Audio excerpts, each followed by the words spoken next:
Chang in San Francisco, and this is Bloomberg Technology. Coming up in the next hour, the controversial big data company Palantir, co-founded by Peter Thiel, could reshape the path companies take to Wall Street. We will discuss their direct listing on deck for tomorrow. Plus, President Trump and former Vice President Joe Biden will take the stage tonight in their first ever debate. In the age of viral news and social media, we'll examine what is at stake. And one more reason to leave the Bay Area. Devastating wildfires burning through California's wine country once again. We will take stock of the damage. Those stories and more, including an interview with VMWARE CEO Pat Gelsinger ahead this hour. VMWARE shares up today on the back of VMworld. But overall, the rebound that boosted U.S. stocks yesterday faded today. Let's get a complete picture with Bloomberg's Sarah Ponczek in New York. And Sarah, we've just gotten some breaking news out of Disney. Disney shares down after hours. The company now laying off 28,000 workers in its parks business. The parks business, of course, has been struggling in the midst of the pandemic. Many of these workers have been furloughed with benefits, but now they're going to be officially losing their job.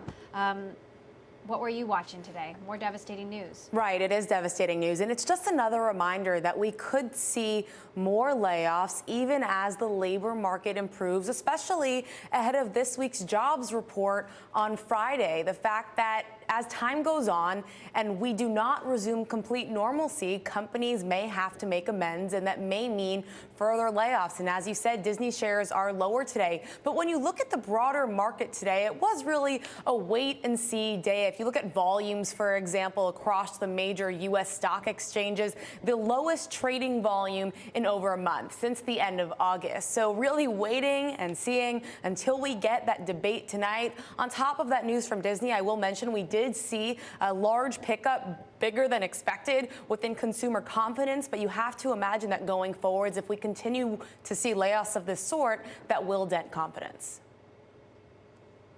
Meantime, Sarah, we're following two big direct listings coming to market tomorrow. Palantir and Asana have both just set the reference price for their shares. Asana pricing at $21 a share.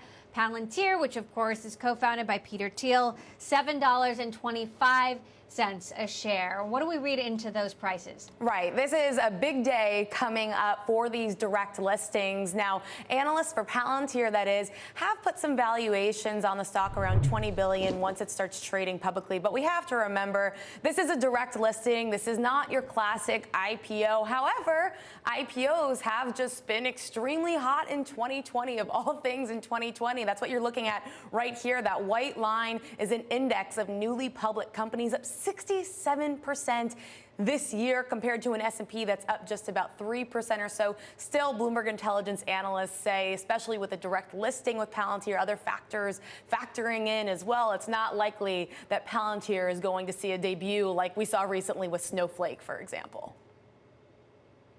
All right. Well, we'll be obviously covering those direct listings tomorrow. Bloomberg Sarah Ponczek, thank you so much for that update. More now on Palantir. Billionaire Peter Thiel will be keeping a tight grip on the company even after shares begin trading tomorrow. Just out minutes ago, as we've reported, shares pricing at $7.25 a piece. Thiel, once this happens, will have more control over Palantir than any other individual or investor group, and an unconventional voting structure will award additional power to him and two other co-founders in perpetuity. For more on the details, I want to bring in Bloomberg Tech's Lizette Chapman, who has covering Palantir's road to this public markets every step of the way. Lizette, first I want to get your thoughts on this price, because there's been a lot of concern and questions about Palantir's valuation, raising at quite a high valuation on the public markets. There was a thought that they might have to do a down round in going public. What does the pricing of the shares tell you?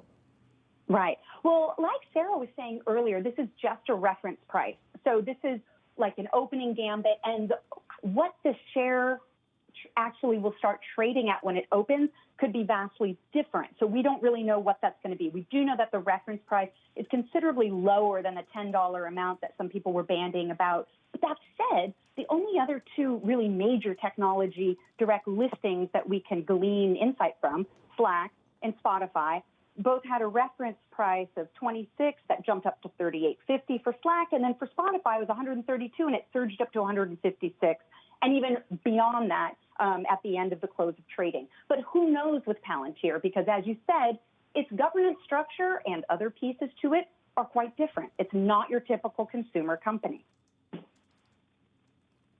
So let's talk about then how this company is so atypical. We know that Peter Thiel, for example, having co-founded the company, not present at the roadshow, not doing any press as far as we know around this listing. Talk to us about the voting structure and how exactly this will work. Right. Okay, so there's three different types of stocks. There's the A shares that you and I and any other person can go and buy now, in theory, tomorrow, and that's what will be trading. And then there's the B shares. Now, you guys might know about these with the super voting rights. It was popularized and criticized, actually, when Mark Zuckerberg did this with Facebook, and even Spiegel did it with Snapchat, and WeWork's Adam Neumann did it with WeWork, although that didn't end in an IPO, obviously. So that's the second tier. Now, the third, super controlling part, which is very unusual, although not without precedent, is what they call the F shares. And the best comparison that was explained to me about this was kind of similar to how the Ford Motor Company set it up back in 1956, where a set percentage of all the votes remains within the family no matter what, regardless of how many shares that family might own. When it comes to Palantir, the same principle applies, where Peter Thiel, CEO Alex Karp, and co-founder Stephen Cohen will regain control of 49.99% of all of the voting rights in perpetuity. This has sparked some concerns from corporate governance experts who have criticized it for enabling Thiel to have power without accountability. What are investors saying? I mean, does it matter what corporate governance experts think if investors want to buy in no matter what? Right. The investors that I've been speaking with, one of them, a longtime Palantir investor, Eric Munson from Addit VC, his opinion was, hey, these guys have taken us this far in getting the company to more than $1 billion of revenue and to turn a profit on an adjusted basis, excluding stock compensation for 2020. So his take was, hey, I trust him to take us the rest of the way. And there was some thought from other investors as well, including Eric, that Palantir, because of its sensitive work with government agencies, including the Department of Defense and the Immigration Customs Enforcement Agency, which has also been criticized by groups including Amnesty International, that there's a feeling that, hey, maybe it's a good idea to protect the company's decisions and governance to continue its current track rather than perhaps be taken over by people that disagree with the choices that it's been making. And Alex Karp very famously said multiple times, if you don't like how we're running it, pick a different company. And again, they're not looking to raise any money. They've got $1.9 billion in cash and cash equivalents, so they don't need the cash. So let's talk about the controversial aspect of the company, its work with the U.S. government. Of course, there's Peter Thiel's relationship with Donald Trump. How has Alex Karp addressed some of the concerns some investors might have about that relationship? Right.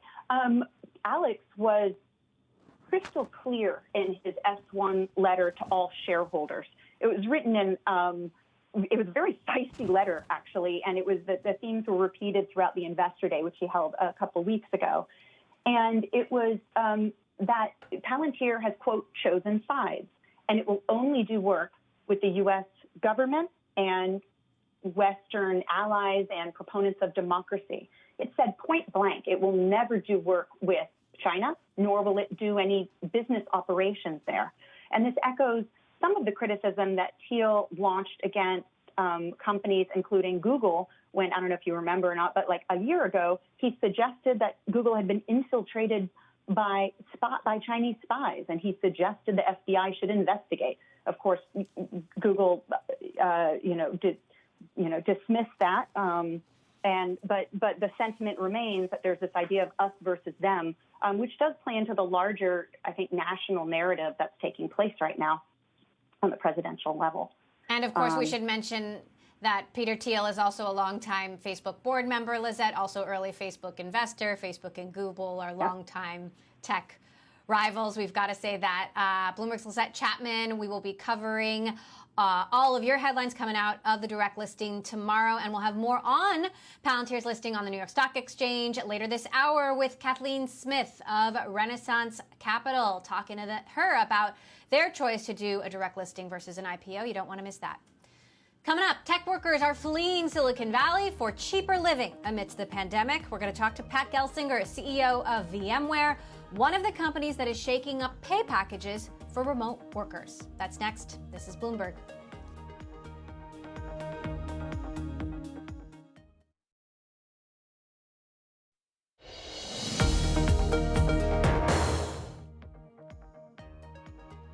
Disney has announced it'll lay off 28,000 workers tied to its theme parks. These workers have been furloughed, still getting healthcare benefits through the pandemic, but now Disney saying they will officially have to lay off 25,000 workers. Joining us now, Bloomberg's Chris Palmieri, who of course covers Disney for us. Chris, it's no secret Disney parks have been struggling in the midst of the pandemic, but Disney is of course well known for being a company that treats its employees right. What else do we know here?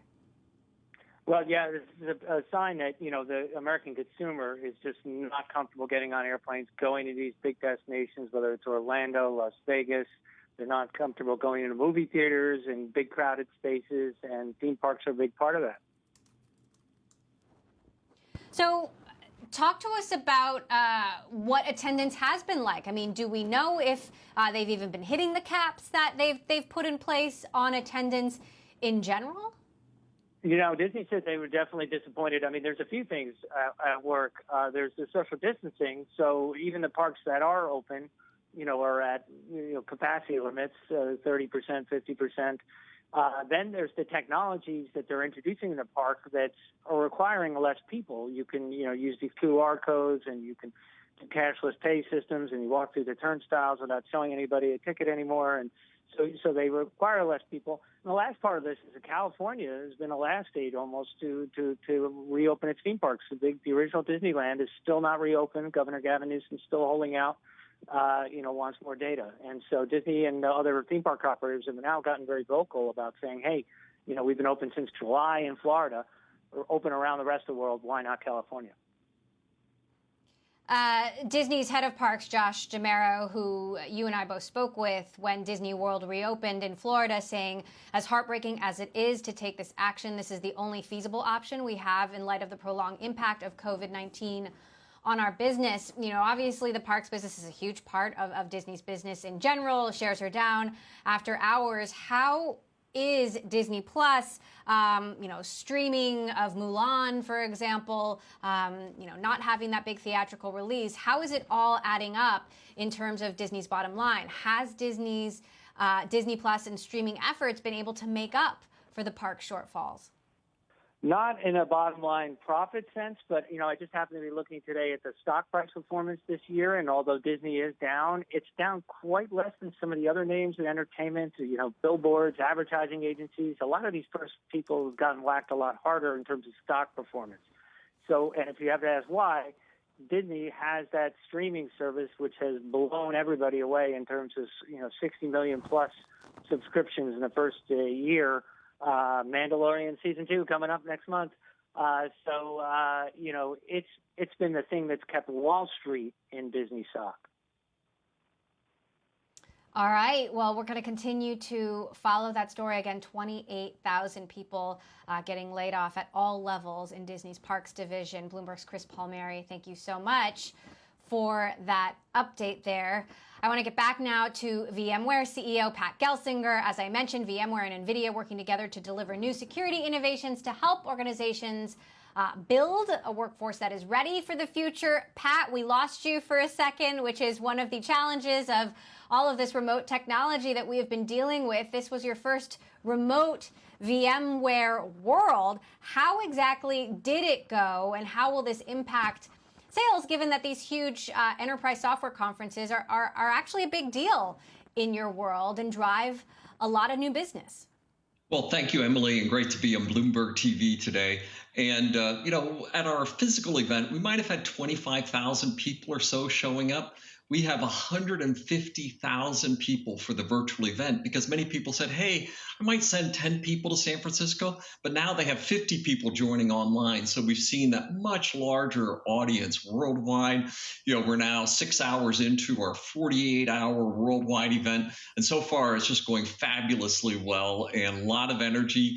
The NVIDIA announcement bringing AI, democratizing to every developer and every enterprise, being able to announce new, key new innovations and applications and networking. So far, a very exciting show.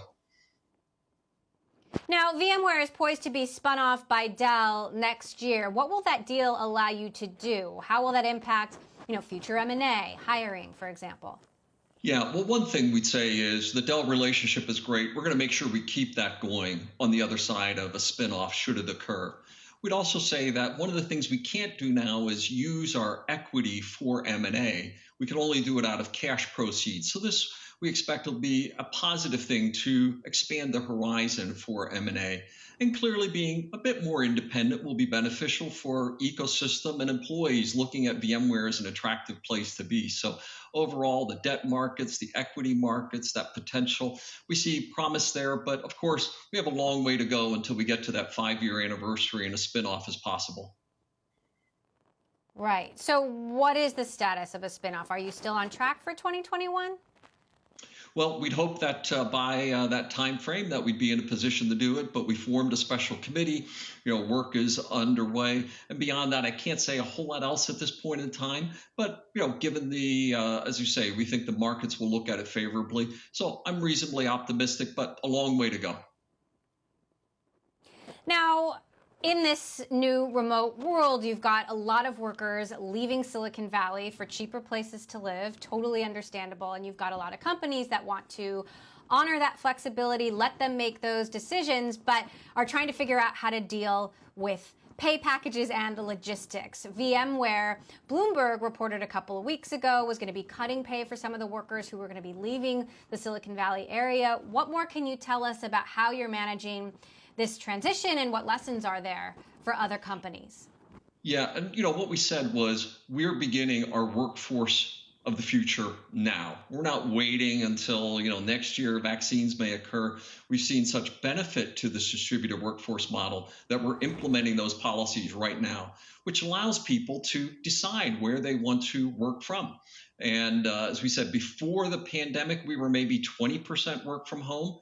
After this has all occurred, we expect people will maybe be 20% office dwellers, maybe 30% hybrid, sometimes in the office, sometime at home, but over 50% work from home. That's a dramatic shift. And as a result, we've been adjusting our policies, giving per diems for at-home IT. But we've also said, hey, if somebody was hired in the Midwest versus the Bay Area, when they move to the Midwest, they'll be at the Midwest pay packages, and that's fair and reasonable. And if they move to another country, we hire them into the pay ranges of that country as well as if they would relocate it. So it's a very, I'll say, normal and fair way to view that transition. But we said people can start making those decisions now. And for us, we're quite excited because it also gives us more reach for diverse workforces as well. Some, cities might not have been on our hiring target, where now some of those diverse inner city areas, absolutely you can work from there and be part of this great VMware team. So we're quite excited that it reduces carbon, gives people more flexibility, enables us to have more diversity. So overall, we think this is a win-win-win. Employees are actually taking you up on this, and how do you think this will reshape the talent wars, which have typically been really competitive in Silicon Valley? Yeah, I think it actually helps us quite a lot. So far we've started to see a trickle. Everybody's sort of going home and saying to their families, should we relocate? And we've had some, and my chief of staff just relocated and says, boy, I'm taking advantage of this opportunity. But it's just starting to build up now as people start to consider their own life decisions, where they want their kids to go to school, where, in fact, they might want to be near parents and other choices. But I think over time, this changes the footprint because today I have to bring people to some of the most expensive areas on the planet. Now I get to say to them, you want to work in the Midwest? All in, we're good with that, right? As you look to the future. So I think it will actually moderate some of the talent wars because it allows us to reach more and give them more flexibility. So overall, we see this as a competitive advantage as we're aggressively leaning into this work from anywhere kind of approach. Interesting. Well, something that we're going to continue to follow. Pat Gelsinger, always good to have you on the show. Congrats on pulling off your virtual VMware World. Thank you so much for joining us. All right, coming up, Palantir to go public. The once secretive big data aggregator is set to hit the New York Stock Exchange tomorrow. But why is this public offering different from the rest? We're going to take a closer look next. This is Bloomberg.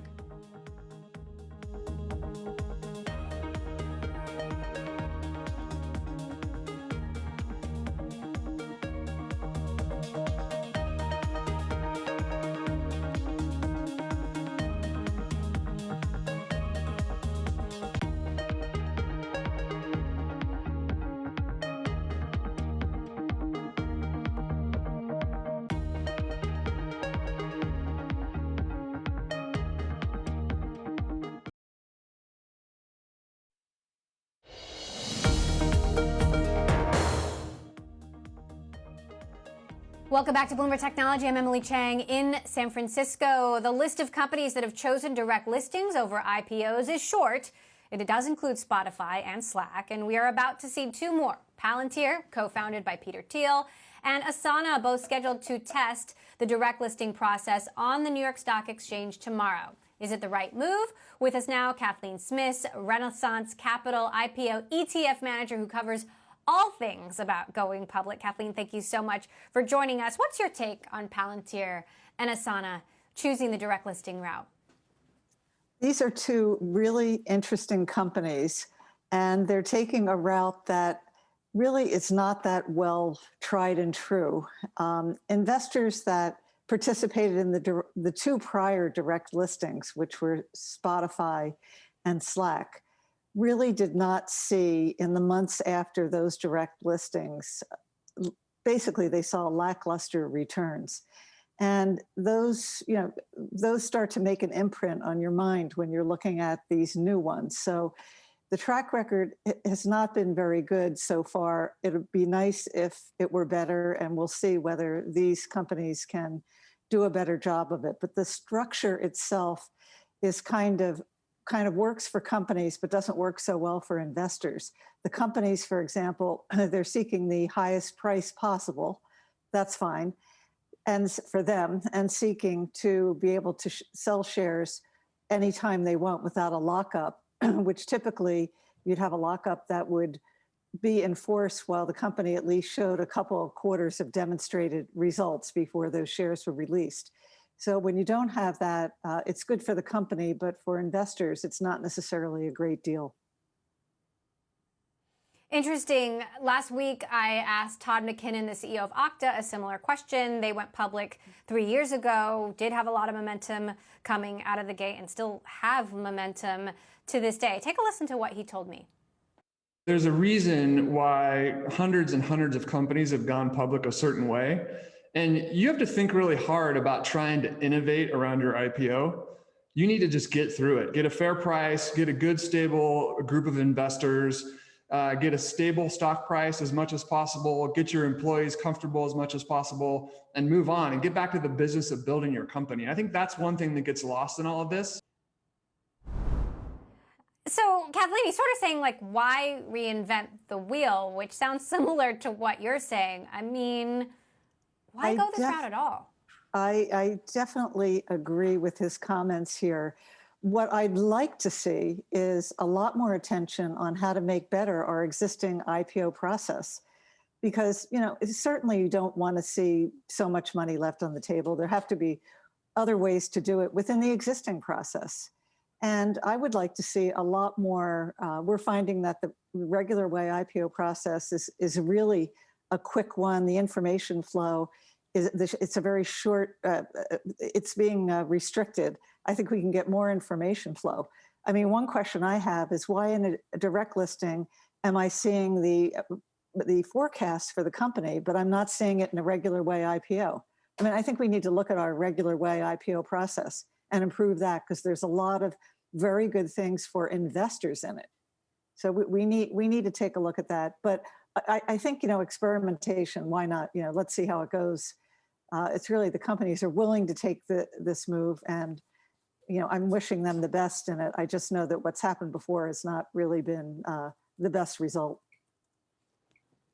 So when it comes to Airbnb, for example, which could be the biggest listing of the year, they're still deciding, as we understand it, the actual route to the public markets, whether it's an IPO, whether it's a direct listing. How would you advise them?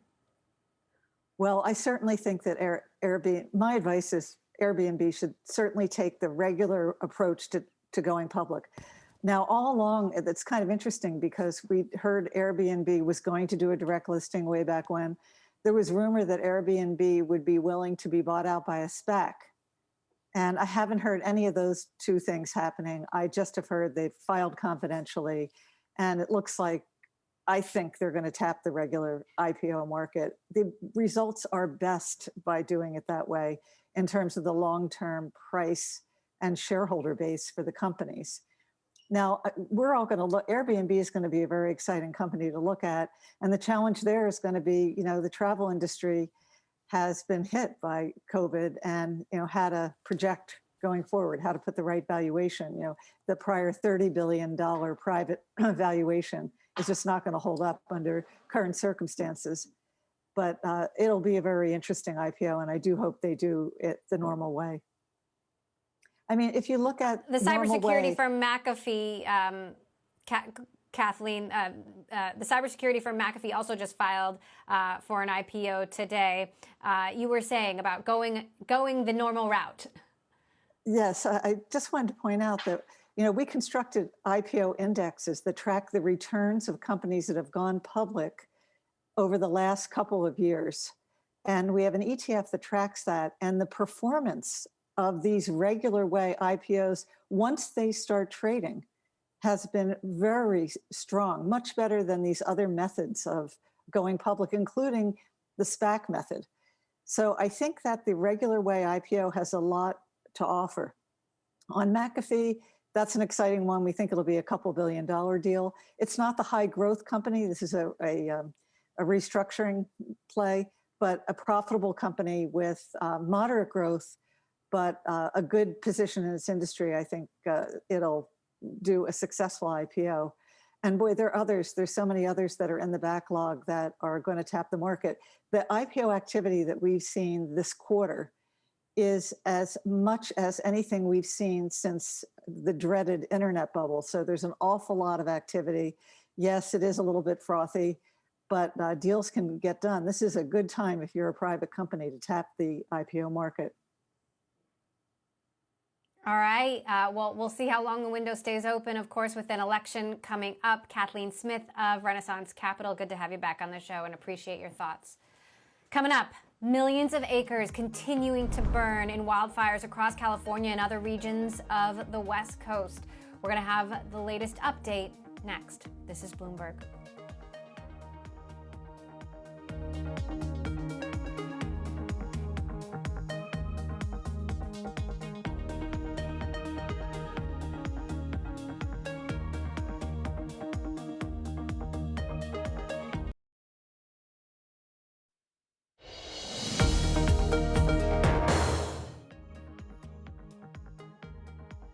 A new blaze called the Glass Fire has jumped across California's famed Napa Valley and forced the evacuation of an entire wine country resort town.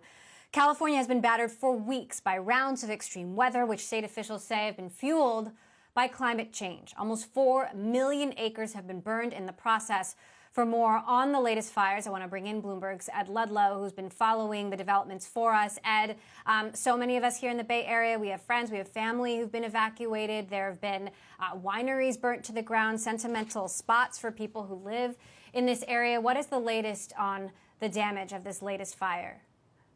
Well, across the state, 3.8 million acres of fires spurred by 8,000 different individual fires. It is the entirety of the state. When it comes to the glass fire, we're seeing evacuations north of San Francisco in Napa County, Sonoma County. The city of Calistoga has also been evacuated. Of course, that is wine country. 93% of U.S. wine in terms of volume comes from California. And of course, Napa and Sonoma counties are the heartland of that. There is concern from people in the industry that I've spoken to today that not just the potential damage from the fires themselves in terms of vines and winemaking operations, but smoke damage as well. And what's happening now is the wine industry is testing for chemical compounds, both in the grapes and in crushed grapes, as part of the winemaking process to see how much of that wine is salvageable. I don't think there's any question yet that this vintage, 2020 is a complete write-off, but there's real concern within the industry. More broadly across the state, there have been 26 fatalities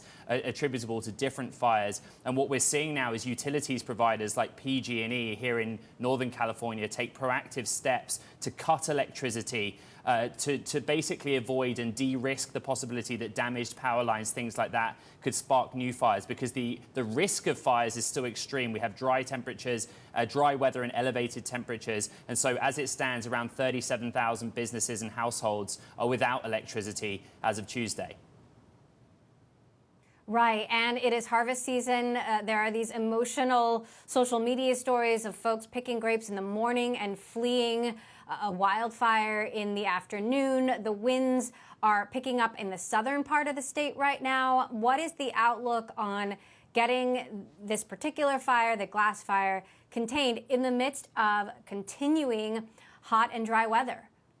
Yeah, I've spoken to CAL FIRE. The outlook, I guess, is that it's going to be a matter of weeks. They expect that the existing fires will have a sort of containment prospect of sometime around mid-October, but that excludes the two new fires of this week. As it relates to the wine industry, I know that a lot of the growers, there's 1,500 grape growers, in this Napa, Sonoma counties area. They made every effort they could to pick the grapes early, but there's only so much you can do, right? It's a seasonal business. And now it's really time to assess the economic impact of all of this.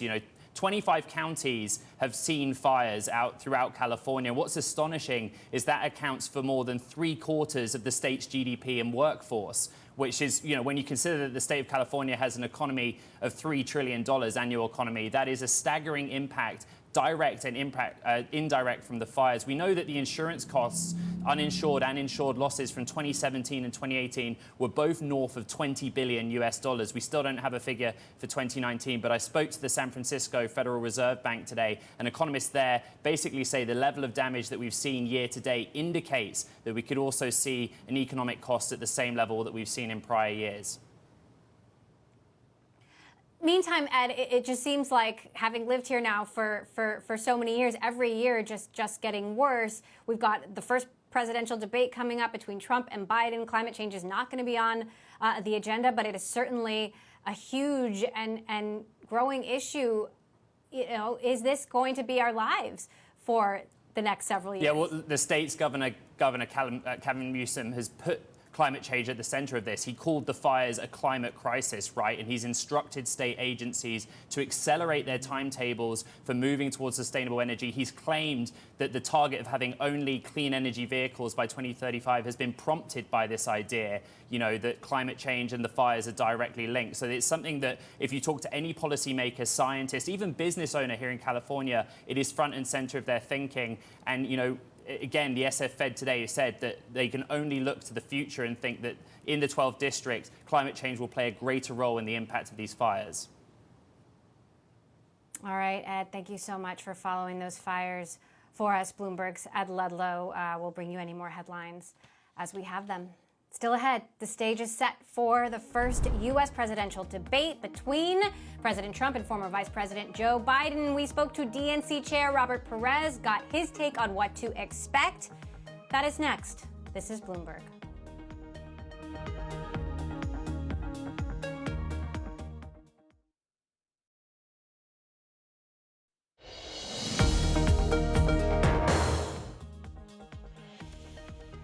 Tonight marks the first time President Trump and former Vice President Joe Biden will hit the debate stage together on a night that could lay the tracks for the rest of their campaigns. What is Biden's message at the first debate? What should we expect? Earlier today, Bloomberg's David Weston spoke to DNC Chair Tom Perez and got his outlook.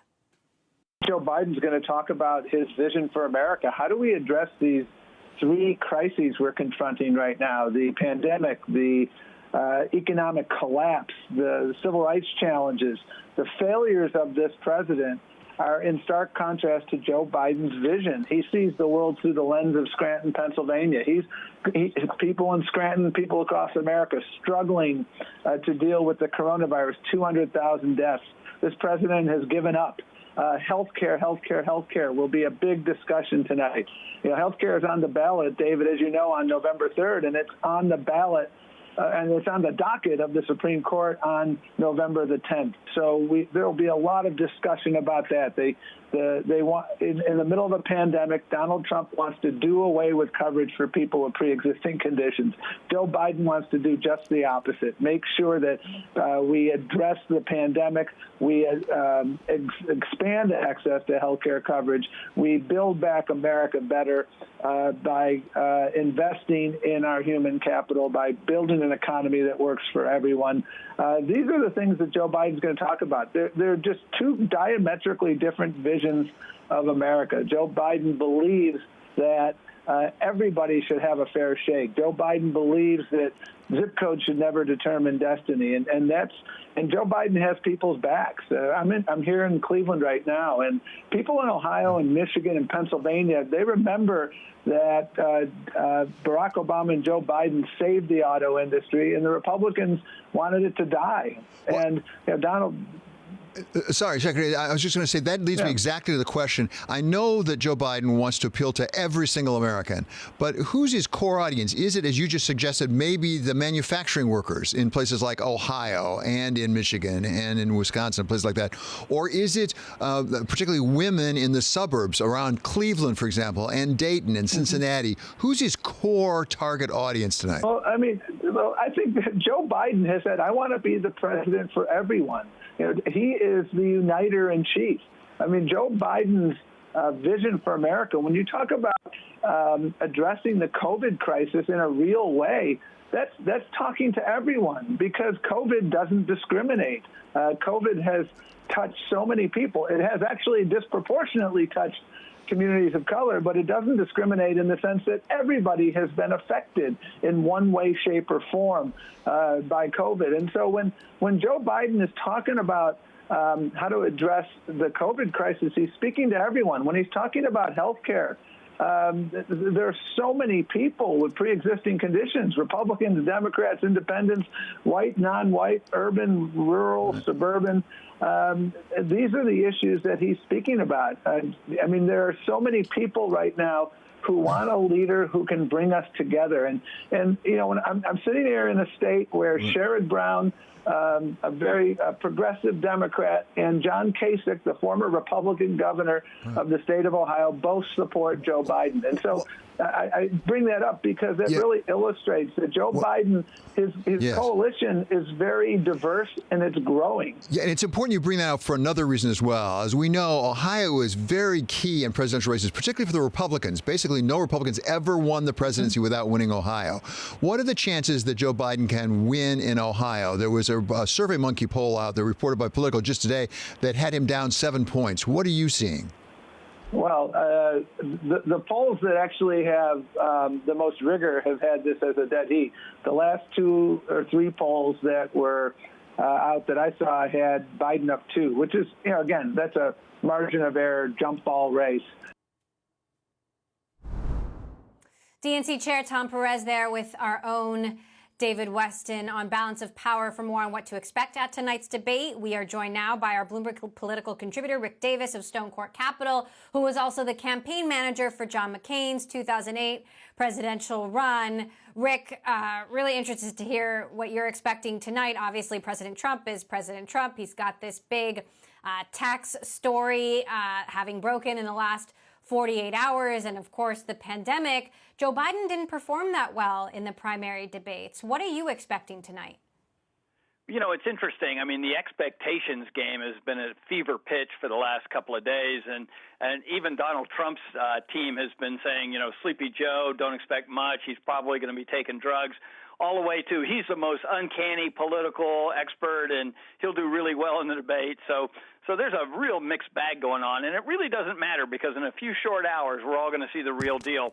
Look, Donald Trump, we've seen him in presidential debates with Hillary Clinton. We know pretty much what he's going to do. He's even forecasted it. He's going to do on the debate stage what he does in the White House every day. He's going to attack his opponents, and he's going to look the other way when he gets attacked. He doesn't defend himself. He will never admit fault, but he will always go on offense. And so you can expect at least his portion of the program tonight to be all over Joe Biden.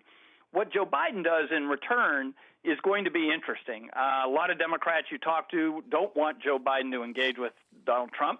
They want him to stay as far away as he can, kind of rope-a-dope the guy through the debate, but to actually do what Chairman Perez just said, which is to try to have his own conversation directly with voters as if that Donald Trump wasn't even at the debate. If he can accomplish that, not only, I think, will he survive the debate, but he might do himself some good. Now, I'm curious, given that you ran a campaign 12 years ago and technology in the world of social media has advanced so much since then, how different is a misstep on a debate stage today when 5 seconds can go viral and potentially define the next few weeks of your campaign? You're so right. It's been changed dramatically.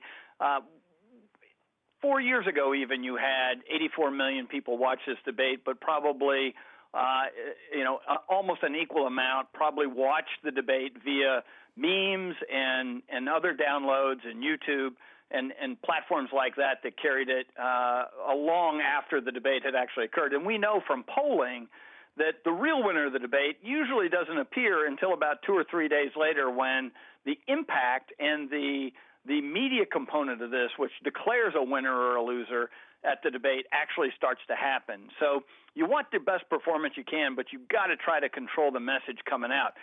This debate will actually be the first one where there's not a message center, where the campaigns go in and try and spin who won and who lost and what were the points that they made right after the debate. So it's going to be even more dependence on social media to do that. And you know that the fact checkers on social media will have a heyday tonight with Donald Trump on for 90 minutes unfettered. It'll be an interesting conversation for them throughout the night on social media. Right. I remember watching the 2016 debates at live events, and, we're all going to be watching from our couches and trying to keep up with the commentary online. We've got about a minute left. How do you think the passing of Ruth Bader Ginsburg and the explosion of this new partisan battle over getting a judge nominated and on the court potentially before Election Day, how does that change the game? Well, I think it does one thing, and when David Wesson asked Chairman Perez, who do you think Joe Biden and Donald Trump are going to be talking to tonight, it's really Republican voters for both of them. I mean, the biggest subset of people who can affect the outcome of this election are Republican voters who supported Donald Trump in 2016 but voted against the Republican Party in 2018. And it's a substantial number of people that could swing states easily. I mean, and we've all identified white suburban women voters as sort of the key component of that. And so this is actually the first good news item for Donald Trump since his convention. Since his convention, he's been on defense on everything under the sun, and this is the first good news item to occur for him as president. And so this actually is an opportunity to open up a conversation with those voters that ran away from him in 2018 to say, hey, I've got the chance to really put the court on a conservative basis. All right. Well, it is right around the corner. Our Bloomberg contributing editor, Rick Davis of Stone Court Capital, who ran McCain's campaign in 2008. Do not miss our full coverage of the debate starting 8:30 p.m. Eastern Time tonight on Bloomberg Television and Radio. Bloomberg Daybreak Australia is next. I'm Emily Chang. This is Bloomberg.